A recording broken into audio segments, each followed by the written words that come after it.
In Minneapolis, the fatal shooting of 37-year-old Renee Nicole Good by an Immigration and Customs Enforcement (ICE) agent has shifted from a local to federal joint review into a sharply contested national flashpoint after the FBI took sole control of the investigation, and Minnesota officials said they were cut off from key evidence, a move that state leaders argue undermines transparency, deepens distrust, and inflames an already volatile political environment shaped by aggressive immigration enforcement, competing narratives about what happened in the seconds before the gunfire, and a widening confrontation over federal authority versus state and local oversight. The immediate fact pattern is straightforward but heavily disputed in meaning. Good, a U.S. citizen and mother of 3, was shot during a federal immigration operation in South Minneapolis, after which federal officials described the agent's actions as self-defense while local officials and publicly circulated. Video raised questions about whether the level of force was justified and whether the federal account accurately matches what the footage shows, and as protests grew, Minnesota's Bureau of Criminal Apprehension, BCA, the state agency that often partners on major use-of-force investigations, said it could no longer participate because the U.S. Attorney's Office had barred access to investigative materials, evidence, and case files, leaving the FBI to lead the inquiry alone. The BCA's superintendent described the practical consequence in plain terms. Without access to the material, the state cannot do what it would normally do: collect, examine, and independently assess the evidence, meaning Minnesota loses an investigative lane that many residents see as essential to public confidence, especially in a city with deep historical scars around police accountability and the national trauma of George Floyd's killing. This handoff to exclusive federal control quickly became the second major story layered on top of the first, because it changed what accountability could look like, how quickly facts might be verified, and who gets to decide what evidence is shared and when. And the controversy is not just procedural but political. Governor Tim Walz and Minneapolis Mayor Jacob Frey criticized the federal approach and emphasized the need for transparent fact-finding, while the Trump administration's allies and senior officials defended the agent and framed the incident within a larger argument that federal officers are operating under threat and must be protected from political pressure. Reuters reported that tensions rose as the competing narratives hardened, with federal leaders pushing a justification and local leaders pointing to video that they say contradicts it, turning the case into a real-time test of credibility between Washington and Minneapolis. AP reported that the state agency's removal and the evidence cutoff became a focal point for criticism from Minnesota officials who worry the absence of state oversight will make it harder to assure residents that the investigation is fair and complete, and that it will intensify public anger if conclusions arrive without broad access to underlying documentation. That anger has not remained abstract. Large protests erupted in Minneapolis and spread beyond Minnesota, with demonstrators demanding accountability and condemning ICE operations in the city, and authorities responded with heightened security posture as the situation grew tense. Reuters described Minneapolis schools closing and National Guard preparations as part of the public safety response, while protests and political confrontation escalated, showing how a single deadly encounter quickly expanded into a multi-institution stress test touching schools, policing, emergency planning, and governance.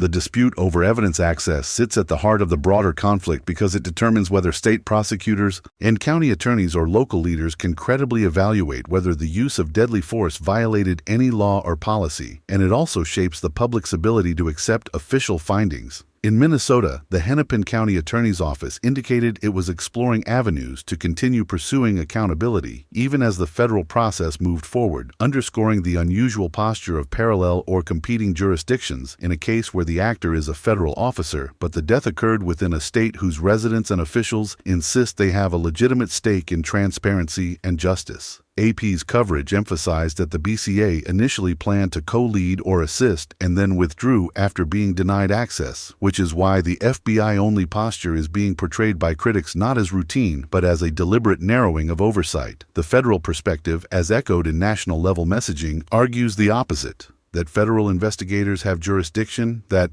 the facts will be established through federal processes, and that state officials should not politicize or interfere. This clash plays out in a broader national context in which immigration enforcement has become one of the most polarizing issues in U.S. politics, and the Minneapolis operation was widely described as part of a stepped-up campaign, meaning the incident is being interpreted not just as an isolated tragedy, but as a symbol of what aggressive enforcement looks like on the ground: raids, fear, confrontation, and potentially lethal misunderstandings in neighborhoods not expecting federal tactical operations. Reuters reported that a large number of agents were deployed to the city in connection with immigration efforts, a detail that matters because scale changes risk. More officers, more encounters, more chances for confusion, escalation, and split-second decisions that can be fatal. Then there is the question that drives both the protests and the politics. What actually happened in those seconds near the vehicle? Did Good present a lethal threat with the car, or was she trying to leave and was shot as she moved away? And how should self-defense be assessed when gunfire is directed at a moving vehicle, a scenario many policing experts note is among the most controversial use of force situations because it can endanger bystanders and because many agencies restrict firing at cars unless there is no alternative to prevent imminent harm. Washington Post reporting focused on what video appears to show and why it complicates the most absolute versions of the official narrative, though definitive conclusions typically require full access to multi-angle footage, forensic analysis, dispatch and radio communications, timing reconstruction, and witness interviews. Exactly the kinds of materials Minnesota officials say they cannot see if they are excluded. The Guardian reported not only on the evidence access dispute, but also on the identity of the agent named in connection with the case and the federal assertion of control, describing how the decision to freeze out local and state authorities fed the perception, fair or not, that the investigation is being insulated from outside scrutiny at the very moment scrutiny is highest. The political aftershocks are also unfolding on Capitol Hill and in national media ecosystems, where the incident is being used as a talking point on immigration, crime, protests, federal power, and law and order, and where hardline narratives and civil rights narratives collide, often before all facts are known. In that sense, the FBI takeover is not just an investigative detail, but a strategic pivot point because it can either calm a situation by establishing trust through credible, transparent findings, or inflame it by fueling suspicion that the most powerful actors are controlling the flow of information.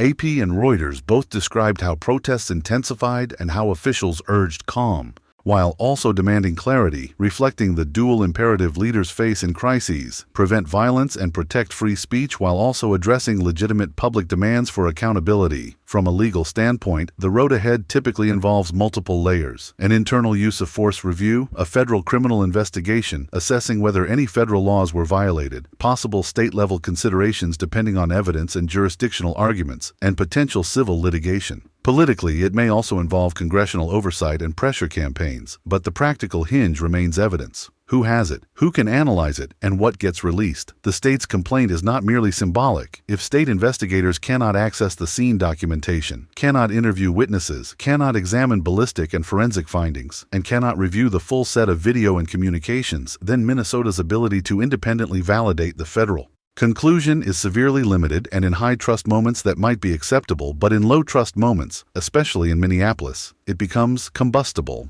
What makes this moment particularly sensitive is that Minneapolis has spent years rebuilding and arguing over systems of police accountability, and residents are acutely aware of the gap that can exist between initial official statements and later revealed facts, so the insistence by local leaders that they need access is not only about this case but about a broader demand that institutions prove they are telling the truth.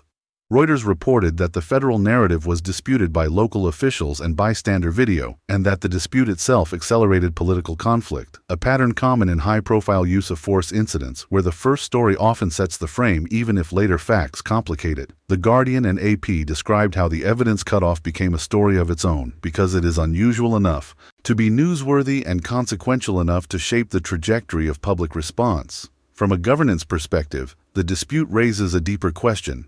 When a federal officer kills someone in a U.S. city, what process best balances independence, competence, and legitimacy? Federal-only review, state-federal joint review, or some hybrid with independent oversight? And how do you achieve legitimacy when different political communities distrust different institutions? Supporters of exclusive federal control may argue that the FBI is capable and that a unified process prevents confusion, while critics argue that a single chain of custody, controlled by the same federal ecosystem that employed the shooter, creates an appearance problem and potentially a conflict of interest, even if investigators act in good faith. This is why some leaders push for joint processes or independent review boards, and why, in many jurisdictions, rules about sharing evidence, releasing video, and notifying the public have become as important as the underlying legal standards. The human dimension also remains central.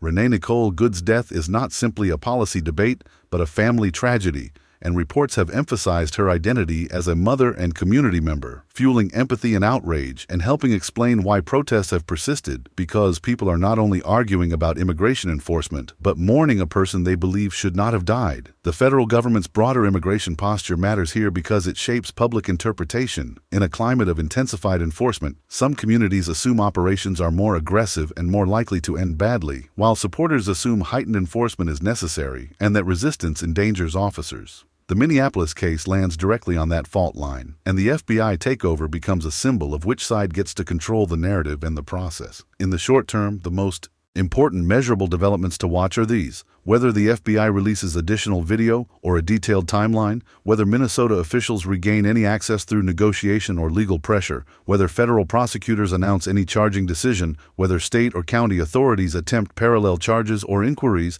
and whether protests remain peaceful or escalate as emotions and political rhetoric intensify. In the medium term, this case could become a reference point in national debates about rules for firing at moving vehicles, protocols for federal-state cooperation, transparency standards for federal operations in local communities, and congressional oversight of DHS and ICE. And in the long term, it may influence how future federal operations are conducted in major cities, where local leadership is hostile to aggressive immigration actions, because every deployment after Minneapolis will be viewed through the lens of whether federal agencies learned anything about trust, transparency, and restraint. For now, what is confirmed across multiple outlets is the institutional pivot. Minnesota's BCA says it cannot access evidence after the U.S. Attorney's Office blocked participation. The FBI is leading the investigation alone. State and local officials are publicly objecting. Protests have erupted and spread, and the country is watching yet another high-stakes collision between law enforcement power, public accountability, and political polarization.